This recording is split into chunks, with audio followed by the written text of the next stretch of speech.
Bandung atau UPI, Universitas Pendidikan Indonesia. Karya tulis ilmiah beliau sangatlah banyak menghiasi jurnal-jurnal nasional dan internasional, juga buku. Sama pun sebagai pemateri pada kegiatan ilmiah dalam seminar, kongres, dan simposium. Beliau adalah guru besar pada Universitas Swadaya Gunung Jati, Profesor Dr. Suherli Kusmana, Magister Pendidikan. Hadirin, berikan tepuk tangan hangat untuk beliau. Pada Profesor Suherli kami persilakan.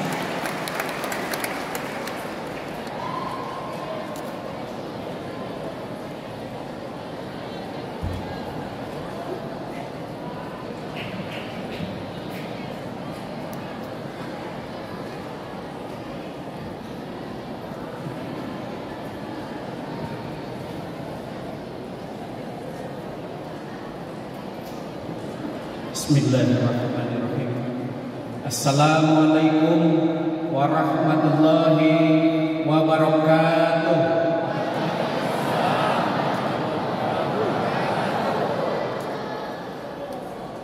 Alhamdulillah, saya mendapat kesempatan untuk berdiri di hadapan Bapak dan Ibu yang luar biasa, yang terhormat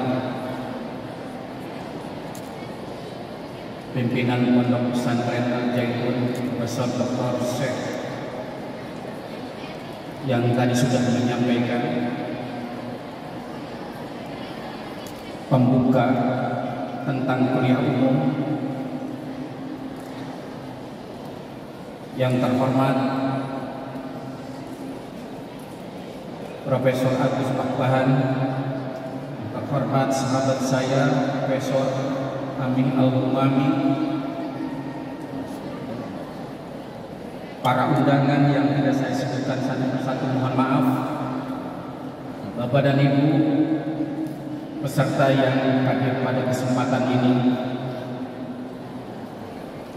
Suatu kehormatan yang luar biasa bagi saya untuk berbicara, membahas tentang mempertahankan dan mengembangkan bahasa Indonesia menuju bahasa antar bangsa.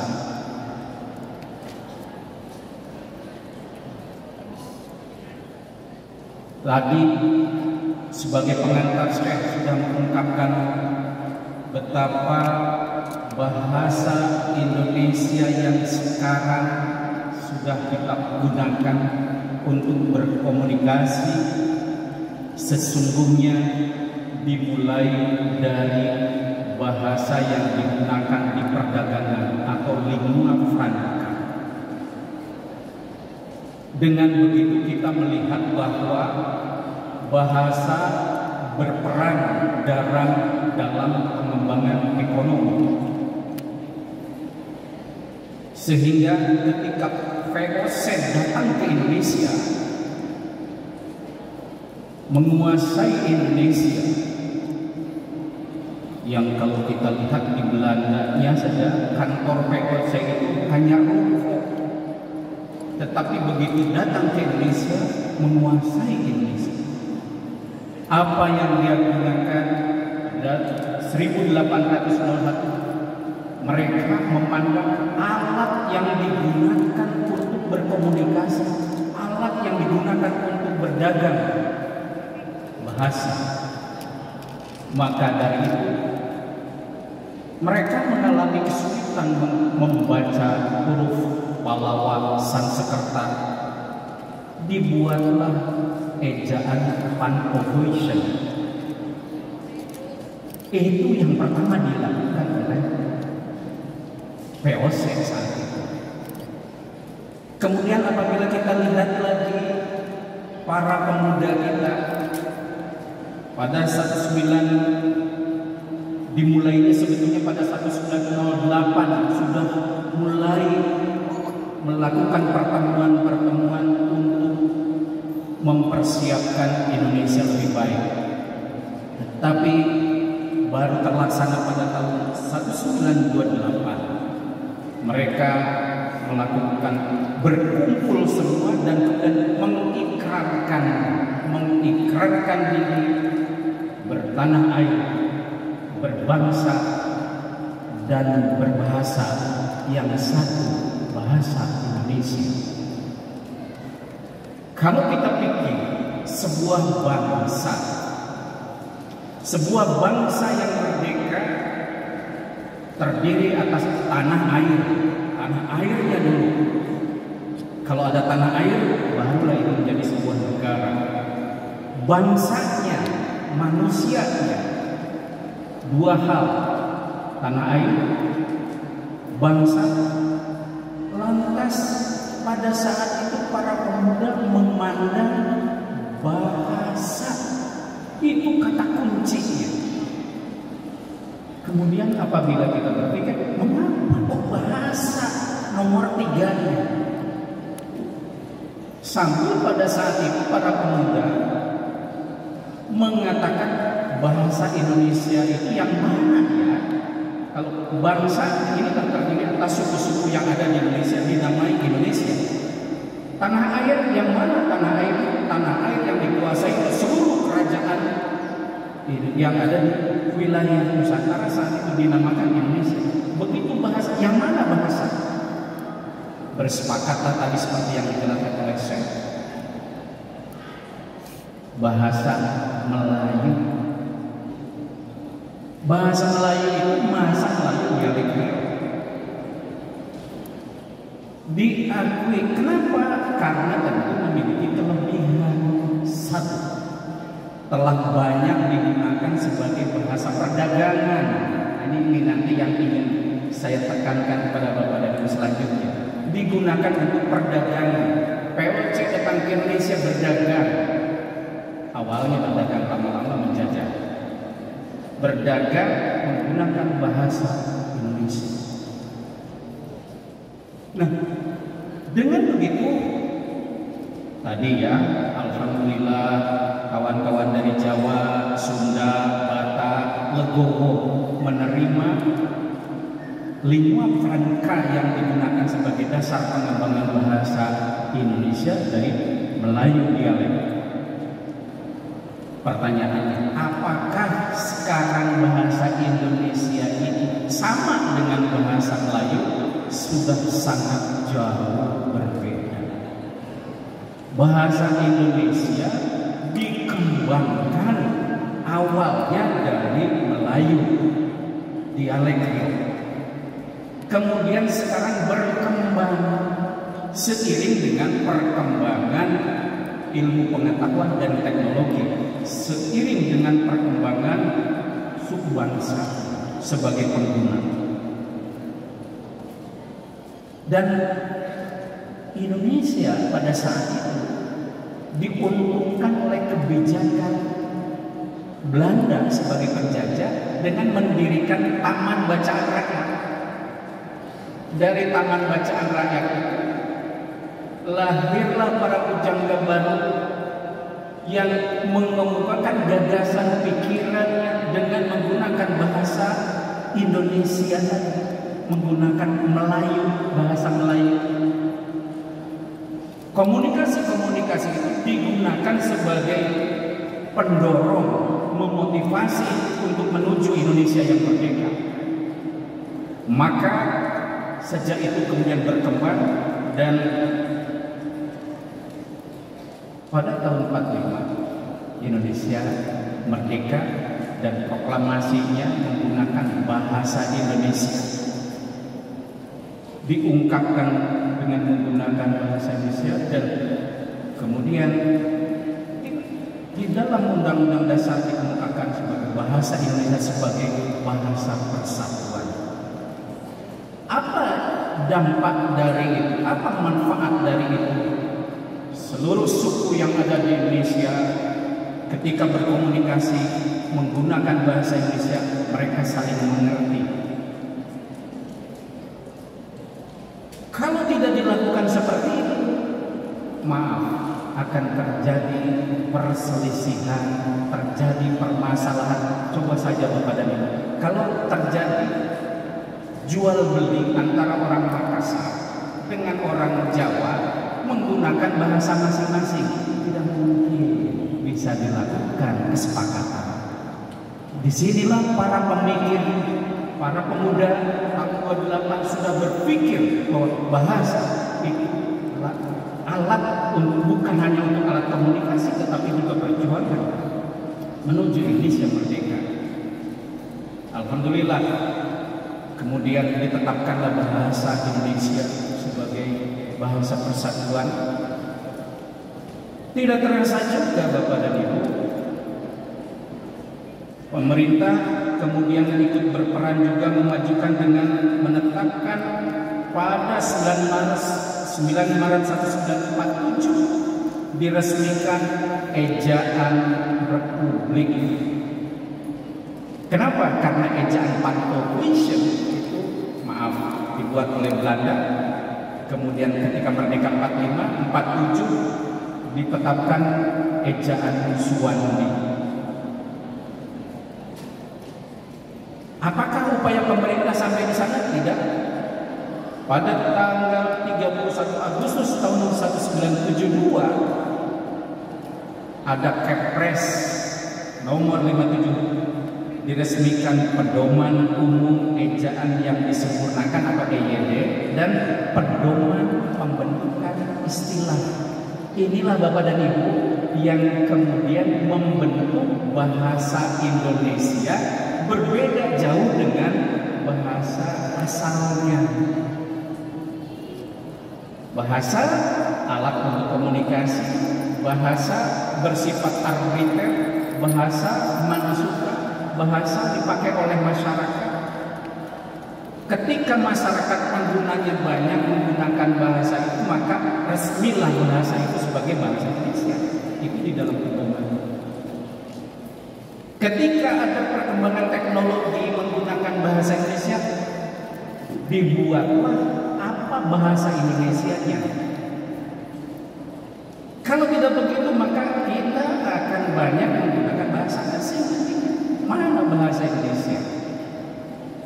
Dahulu pernah kata efektif dan efisien itu diterjemahkan dari bahasa Inggris, efektif, efisien, tetapi pelafalannya dalam bahasa Indonesia. Para ahli kemudian memunculkan ganti dari bahasa Jawa, ada sangkil dan mangkus. Sangkil untuk efektif, mangkus efisien. Dikemukakan oleh pemerintah. Tetapi penggunanya sudah enak menggunakan efektif dan efisien, akhirnya tetap efektif dan efisien. Boleh tidak menggunakan sangkil dan mangkus? Boleh, karena bahasa adalah tadi ya, arbitrter dan manusia.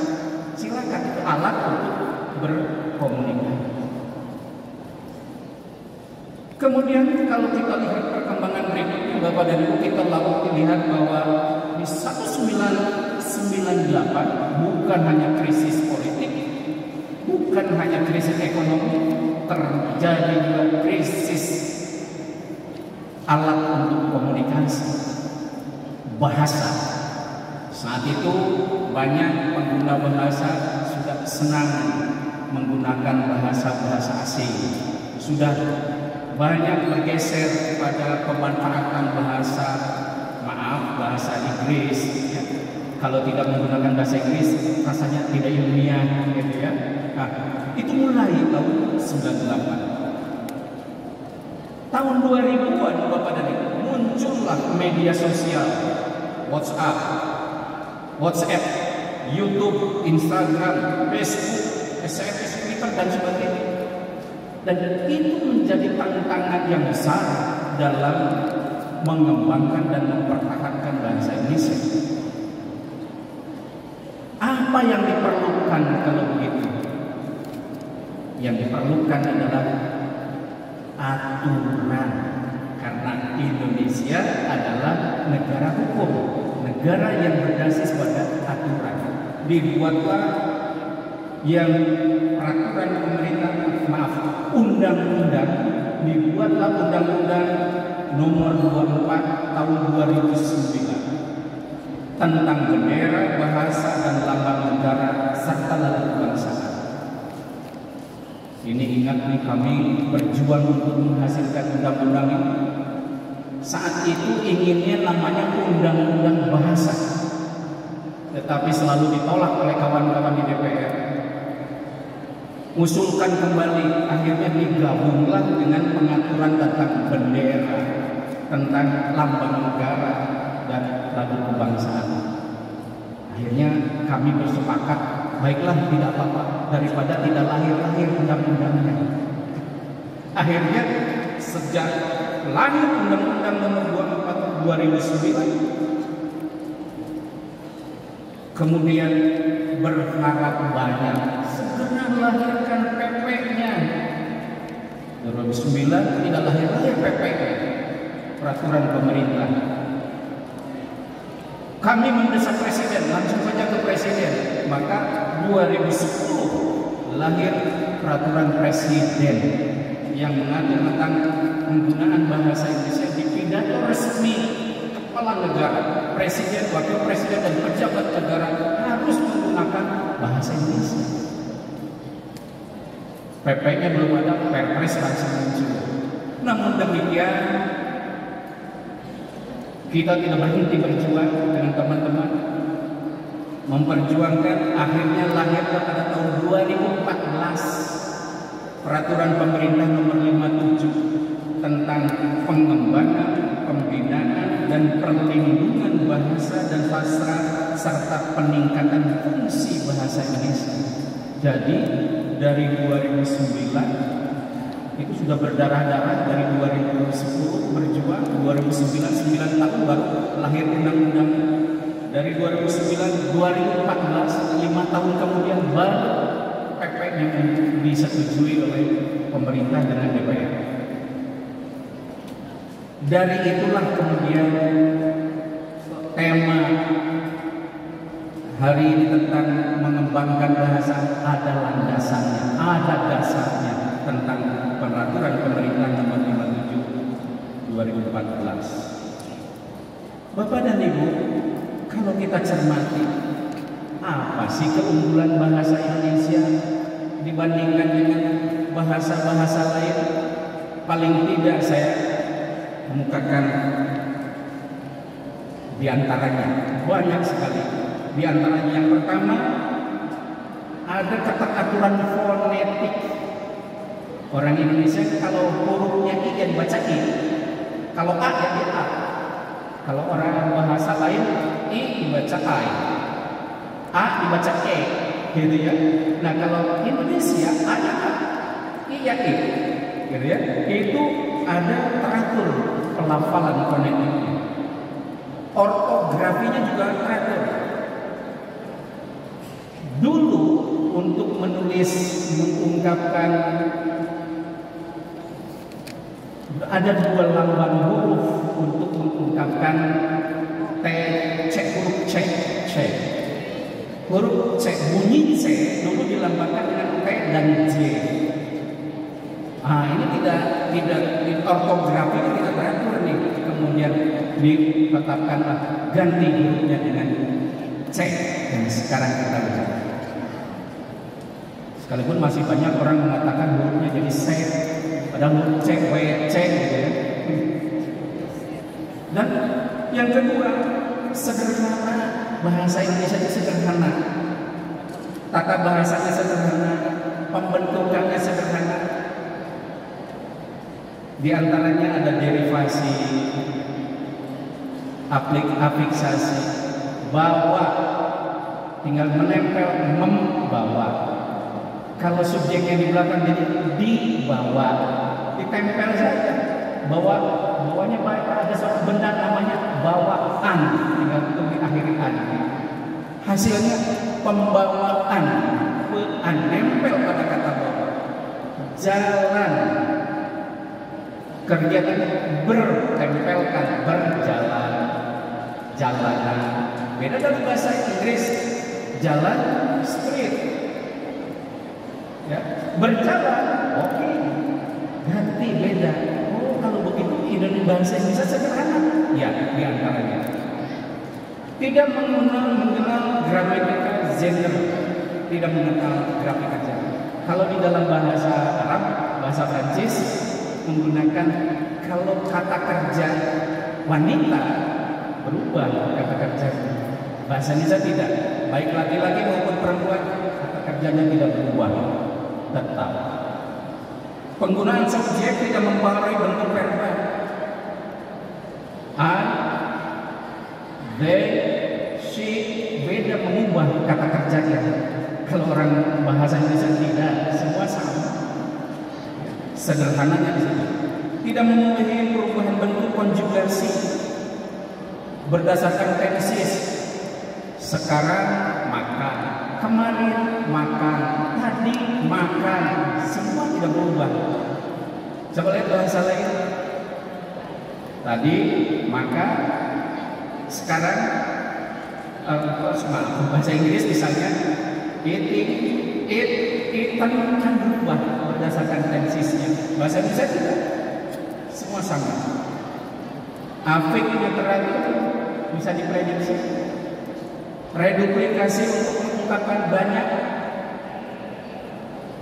jalan, pohon, banyak pohon.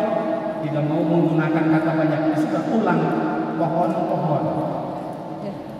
Tidak menggunakan kata banyak jalan, ya silakan diulang saja. Jalan. Ya. Jadi sederhana bahasa Indonesia itu. Kemudian kemudahan di dalam pembelajaran karena bahasa dipakai maka mudah. Memiliki kesantunan yang menjadi ciri khas bangsa kita. Memiliki kesantunan berbahasa, menggunakan kata ganti sapaan. Bahasa Inggris kepada ayah you, kepada ibu you. Bahasa Indonesia tidak. Masa kepada ibu kamu mau pergi? Tidak mungkin. Kepada syekh masa menggunakan kamu? Tidak mungkin. Tidak etis, tidak berkarakter. Maka bahasa Indonesia diganti dengan kata ganti sapaan. Anda, saudara, bapak, ibu, sayang, gitu ya. Itu kata ganti. Ibu mau pergi kemana? Kepada orang yang baru dikenal tapi perempuan, ya. Nah, itu bahasa Inggris. Jadi bahasanya santun. Baik. Itulah diantara kita pada kelebihan-kelebihan bahasa Indonesia. Banyak lagi. Maka dari itu bahasa Indonesia menuju bahasa antar bangsa. Amanat dari pasal 44 ayat 1 Undang-Undang Nomor 24 Tahun 2009 yang menyatakan bahwa pemerintah meningkatkan fungsi bahasa menjadi bahasa internasional secara bertahap, sistematis dan berkelanjutan. Maka pada tanggal 20 November 2023, belum lama pada itu, pada tanggal 20 November 2023 bahasa Indonesia ditetapkan sebagai bahasa resmi sidang umum di UNESCO. Kebanggaan yang luar biasa. Bahasa Indonesia sudah menjadi bahasa antar bangsa yang ditetapkan sebagai bahasa resmi UNESCO. Selain bahasa PBB yang lain, bahasa Inggris, Prancis, Arab, Cina, Rusia, dan Spanyol. Nah, ini yang menggembirakan bahwa mengembangkan tanah tadi, mempertahankan dan mengembangkan tanah air, dikembangkan dan hasilnya dikembangkan dan dipertahankan, nggak boleh dijual. Bangsanya dikembangkan supaya menjadi bangsa yang pandai, yang cerdik, yang pintar. Makan ikan, kata Syekh tadi. Bahasanya juga dikembangkan, dipertahankan bahasanya, kemudian dikembangkan. Bukan hanya dipakai oleh bangsa Indonesia, tetapi juga dipakai oleh bangsa-bangsa lain sebagai alat untuk berkomunikasi. Itulah tonggak yang dijadikan sebagai dasar mengapa para pemuda kita di tahun 1928 mengikrarkan sumpah tanah air, bangsa dan bahasa. Hanya dengan itulah martabat bangsa kita akan terangkat. Salah satu buktinya, salah satu capaiannya adalah ditetapkan sebagai bahasa resmi lembaga internasional di PBB. Apa itu UNESCO? UNESCO itu United Nations Education, Scientific and Cultural Organization, atau organisasi pendidikan, ilmu pengetahuan, dan kebudayaan. Oh, jadi kalau begitu, saat ini bahasa Indonesia telah dipakai untuk komunikasi tentang pendidikan, ilmu pengetahuan, dan budaya. Maka Bapak dan Ibu, apa konsekuensi dari itu kita sebagai bangsa Indonesia? Karena tadi saya katakan bahwa bahasa milik rakyat, bukan milik pemerintah. Karena bahasa milik rakyat, maka kita lah yang mempertahankan dan kita juga yang harus mengembangkannya. Karena bahasa Indonesia sebagai bahasa pengantar di UNESCO dalam bidang pendidikan, ilmu pengetahuan, dan kebudayaan, maka bahasa Indonesia dalam bidang pendidikan digunakan sebagai bahasa pengantar pendidikan. Bapak dan Ibu, kecuali kelas 1 sampai kelas 3 SD atau MI itu boleh tidak menggunakan bahasa Indonesia, boleh dicampur dengan bahasa daerah atau bahasa lain. Ini bukti bahwa ya sudah, kalau begitu mari kita pertahankan, mari kita kembangkan. Salah satu amanatnya adalah maka bahasa Indonesia harus digunakan sebagai pengantar di bidang pendidikan. Lantas bagaimana dengan sekarang? Di TK saja anak-anak belajar bahasa Inggris, di SD belajar bahasa Inggris. Orang tuanya bangga sekali ketika anaknya pintar berbahasa Inggris. Bagus, tetapi jangan lupa bahasa Indonesia. Bagus, tetapi jangan lupa pengantarnya menggunakan bahasa Indonesia. Itu bukti bahwa kita sebagai bangsa berkarakter. Dari Sumpah Pemuda 28, tanah air, bangsa, dan bahasa itu diwujudkan dalam kehidupan mengembangkan dan mempertahankan. Yang kedua, menggunakan ragam baku agar membantu memperjelas makna kata dan konsisten dalam berkomunikasi. Di dunia pendidikan, karena tadi UNESCO bidang pendidikan, ilmu pengetahuan dan budaya, konsekuensinya maka di dunia pendidikan tadi menggunakan bahasa Indonesia. Yang kedua, menggunakan ragam baku untuk berkomunikasi. Yang ketiga, menggunakan keteraturan dalam berbahasa sebagai wujud berpikir, karena berbahasa adalah berpikir.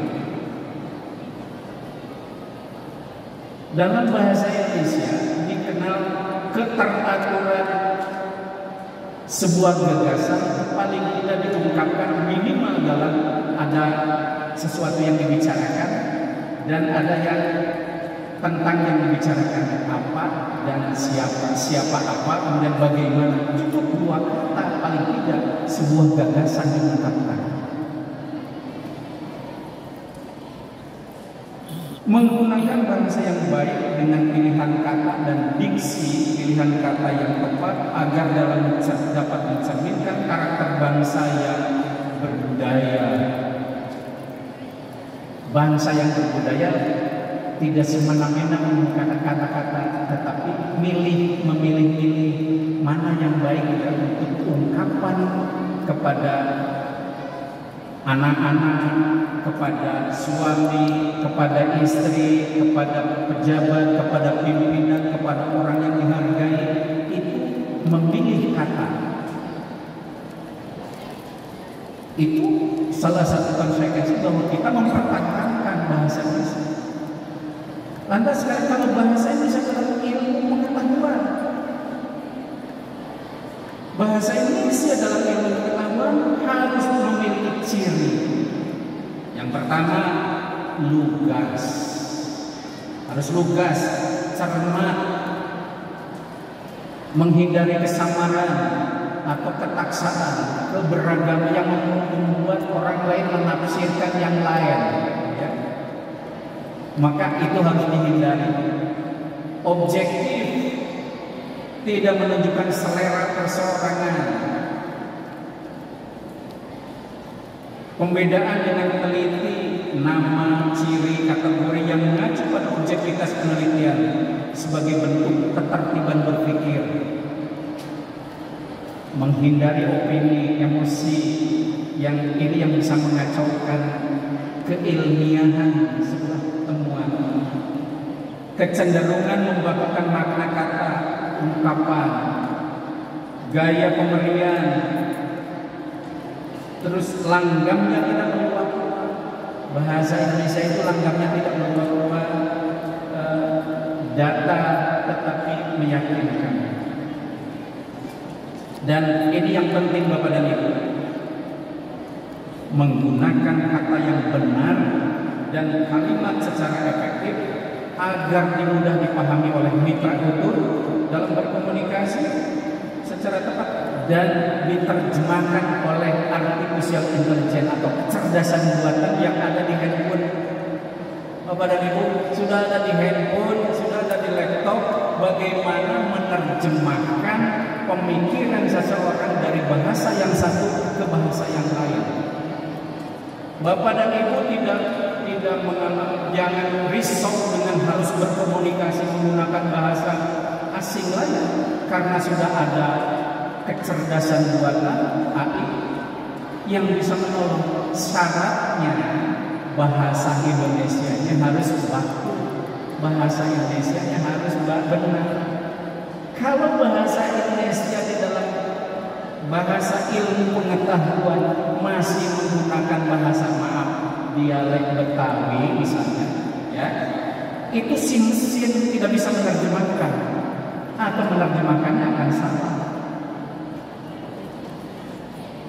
Misalnya dengan afikin, bawain, ituin dan sebagainya, itu kan dialek, ya. Itu mesin tidak mengerti menerjemahkannya, maka akan salah. Bapak dan Ibu pergi ke Arab, kemudian datang ke apotek membeli sesuatu, jangan takut tidak bisa menggunakan bahasa Arab. Ada aplikasi asal bahasa Indonesianya baik, digunakan, sambungkan, dan alat itu akan mengatakan di dalam bahasa Arab, menyampaikan pemikiran kita. Itu teknologi. Jadi kalau begitu maka manfaat luar biasa bahasa Indonesia harus baik dan benar. Ketika orang bertanya, buat apa sih bahasa Indonesia harus baik dan benar? Yang penting kan komunikasi bisa berjalan. Betul jika di Indonesia, betul jika dipakai dengan teman. Tetapi ketika lintas bangsa, antar bangsa, ini yang akan menjadi kendala. Maka kata kuncinya, gunakan bahasa Indonesia yang baik dan benar. Selanjutnya, saya ingin mengupas satu lagi tentang bahasa Indonesia dan bahasa kebudayaan. Bahasa Indonesia menjadi perekat keragaman agama, etnis, suku, budaya tadi yang saya jelaskan. Bahasa Indonesia menjaga nilai-nilai budaya warisan leluhur serta keunikan keberagaman budaya bangsa Indonesia.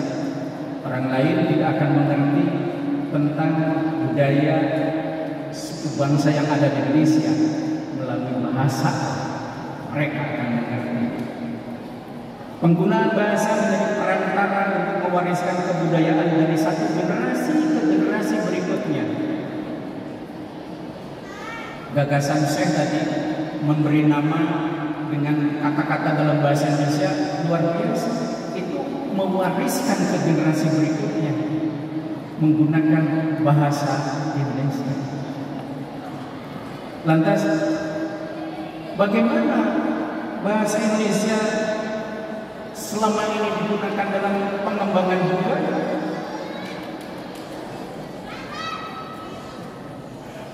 Ya, terima kasih.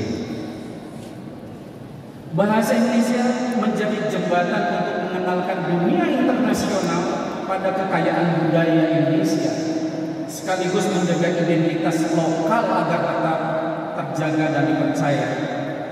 Dan ternyata bahasa Indonesia merupakan investasi dalam mempertahankan keberlanjutan dan keutuhan jati diri bangsa.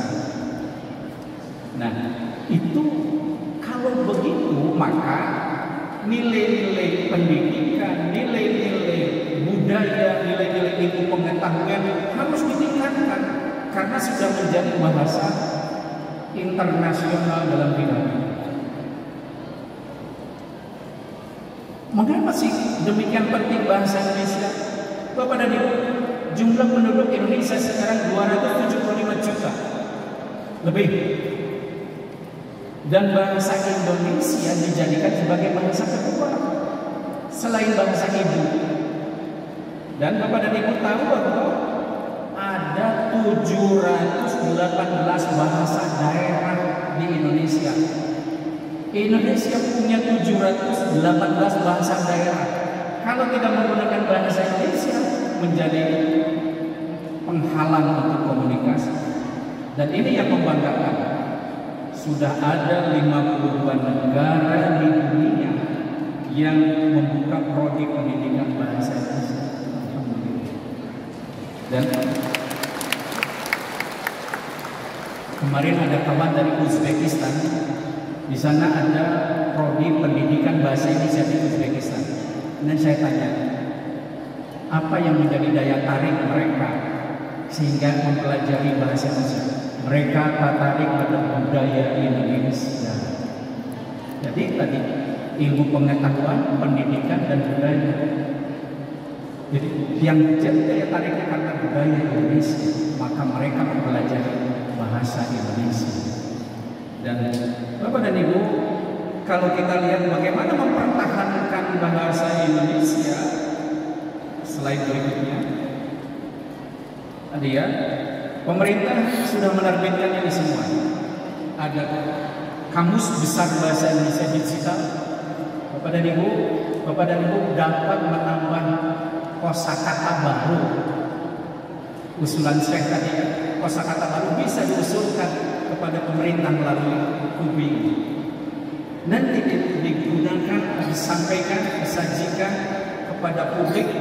Kalau banyak pemakainya, maka kemudian akan resmi menjadi bahasa Indonesia. Karena bahasa adalah digunakan, banyak digunakan, maka jadilah bahasa. Kemudian bentuk dan pemilihan kata-kata, ejaan, paragraf, kalimat dan sebagainya, ini sudah disajikan secara digital. Ini pembinaan yang dilakukan oleh pemerintah. Kemudian saya hanya ingin merujuk pada pasal-pasal yang ada dalam Perpres 63 2019. Bapak dan Ibu, tadi saya katakan bahasa Indonesia bukan milik pemerintah, tapi milik rakyat Indonesia. Kalau milik rakyat Indonesia, maka kita harus menjaga dan mempertahankan. Bagaimana kita mempertahankan? Patuh kepada aturan, patuh pada ketentuan. Contoh, bahasa Indonesia wajib digunakan dalam dokumen resmi kenegaraan. Ini dari pasal 4 sampai pasal 40 mengatur tentang bagaimana bahasa Indonesia digunakan. Coba nanti sambil Bapak dan Ibu introspeksi, mana ya yang saya belum patuh kepada aturan ini. Digunakan sebagai bahasa pengantar, pasal 23, pasal 27, digunakan forum yang bersifat nasional maupun internasional yang diselenggarakan di Indonesia. Maaf, beberapa perguruan tinggi menyelenggarakan seminar internasional di Indonesia tapi menggunakan bahasa Inggris, padahal aturannya sudah jelas. Forum nasional, forum internasional di Indonesia harus menggunakan bahasa Indonesia. Kalau ada orang asing, siapkan Jadi mereka yang membantu kita, bukan kita yang patuh. Ini bukti bahwa kita harus memiliki jati diri. Bapak dan Ibu mau lihat pasal 28, wajib digunakan dalam komunikasi resmi di lingkungan pemerintahan dan swasta, baik lisan maupun tulisan. Di lingkungan pemerintahan, komunikasi antara atasan bawahan harus menggunakan bahasa Inggris, baik lisan maupun tulisan. Pasal 30 sebagai laporan juga dalam bahasa Indonesia. Pasal 31 penulisan karya ilmiah itu menggunakan bahasa Indonesia. Pasal 32 digunakan pada nama geografi di Indonesia, wilayah, provinsi, kabupaten, kota dan sebagainya, menggunakan bahasa Indonesia. Pasal 33 nama bangunan atau gedung, apartemen, perumahan dan sebagainya menggunakan bahasa Indonesia. Maaf, banyak sekali perumahan-perumahan yang menggunakan bahasa asing, tetapi pembelinya orang Indonesia. Ironis. Harusnya menggunakan bahasa Indonesia. Apa dasar ini? Perpres 63 2019 pasal 33. Pasal 34 nama jalan. Nama jalan. Pasal 35 merek dagang. Harus menggunakan bahasa Indonesia. Nama lembaga usaha menggunakan bahasa Indonesia. Nama lembaga pendidikan. Kenapa sekarang menjadi jadi Telkom University? Kenapa tidak Universitas Telkom? Ya, ini kan bertentangan dengan pasal 37.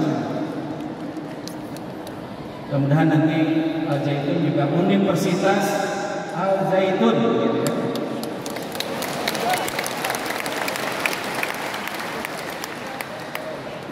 Kemudian nama organisasi yang dimiliki bangsa Indonesia, kemudian informasi tentang penduduk dan sebagainya, dan fasilitas-fasilitas umum, spanduk dan sebagainya semua menggunakan bahasa Indonesia dan digunakan melalui informasi melalui media massa. Terakhir pasal 42 pengawasan, aturannya begitu.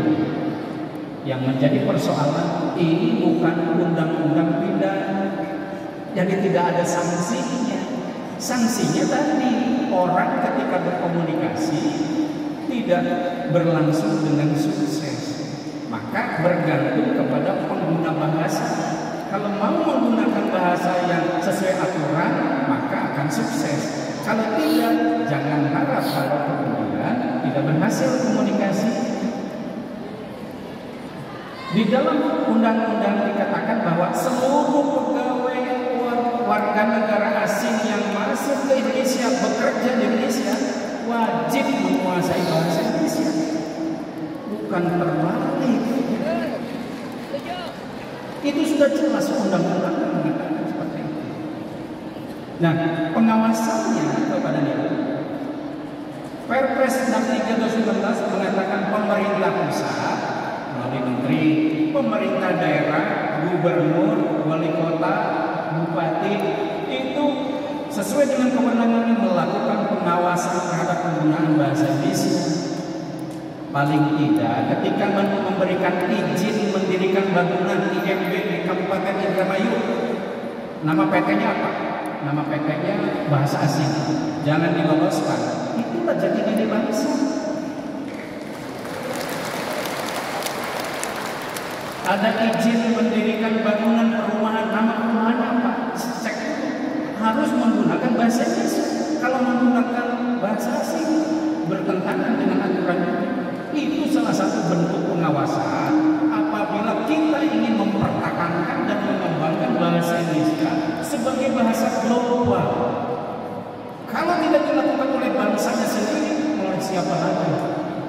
Orang asing mau belajar bahasa Indonesia karena bahasa Indonesia mudah, bahasa Indonesia konsisten, bahasa Indonesia banyak memakainya, dan kemudian mereka ingin belajar bahasa Indonesia.